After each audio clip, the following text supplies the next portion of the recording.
ఈ రోజే డౌన్లోడ్ చేయండి, మీ ఫేవరెట్ షోస్ చూడండి. నేను చెప్పేది నిజం సార్, నన్ను నమ్మండి. ఇక నీ డ్రామాలు ఆపుతావా? అమ్మవారి మెడలో తాళి దొంగతనం చేసుకొచ్చి పర్సులో దాచుకుందే కాక మళ్ళీ ఏం తెలియనట్టు అమాయకురాల్లా భలే నటిస్తున్నావే. అయ్యో సార్, నిజంగా తనకి ఏ పాపమో తెలియదు సార్. నా కూతురికి ఎలాంటి పాపం తెలీదు. ఎక్కడో ఏదో చిన్న పొరపాటు జరిగింది సార్. ఇంకా ఎందుకమ్మా దీన్ని వెనకేసుకొస్తారు? అమ్మవారి తాళి ఎత్తుకొచ్చి పర్సులో పెట్టుకుని రెడీ హ్యాండెడ్ గా దొరికిపోతే ఈ దరిద్రాన్ని ఎందుకు నెత్తిన పెట్టుకుంటారు? సంతోష్, ఎందుకు బామ్మ అరుస్తున్నావు? ఈ పెళ్లి ఆగిపోవాలని తనే ఈ తాళి దొంగిలించిందని నా అనుమానం.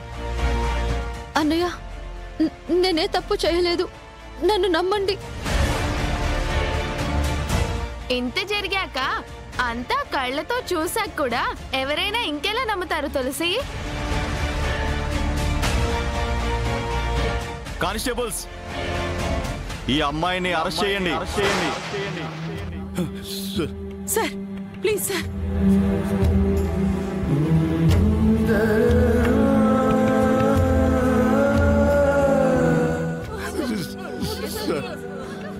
ఏమన్నా ఉంటే కోర్టులో మాట్లాడుకోండి, అక్కడ చూసుకోండి. సార్ సార్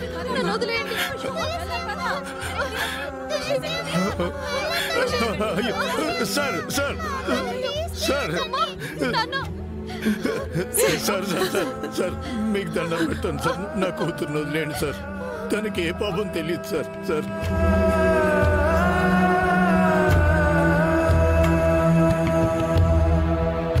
సార్, పెళ్లి కావాల్సిన ఆడపిల్ల సార్, ఇలా అరెస్ట్ చేయడం మీకు న్యాయం కాదు సార్. న్యాయ అన్యాయాలు కోర్టులో తేల్చుకోవచ్చు. కానిస్టేబుల్స్, త్వరగా జీప్ ఎక్కించండి. సార్ వద్దు వద్దు సార్, మీ కాళ్ళు పట్టుకుంటాను సార్. సార్ పక్కకు తప్పుకోవయ్యా, మాకు టైం అవుతుంది.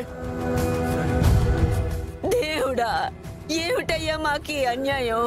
సార్, మీకు చేతులు ఎత్తి మొక్కుతాను సార్, కావాలంటే నన్ను అరెస్ట్ చేయండి. మా అమ్మాయిని వదిలేండి సార్, పెళ్లి కావాల్సిన పిల్ల సార్. ప్లీజ్ సార్, మీకు దండం పెడతాను సార్. కానిస్టేబుల్స్, మీకేం చెప్పాను?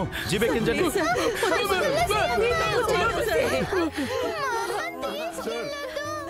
నాకేం పాపం తెలీదు.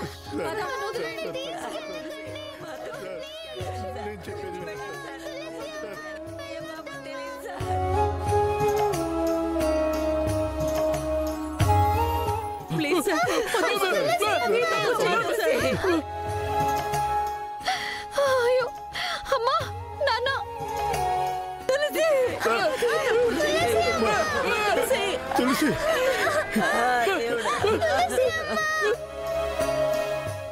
అత్తమ్మా.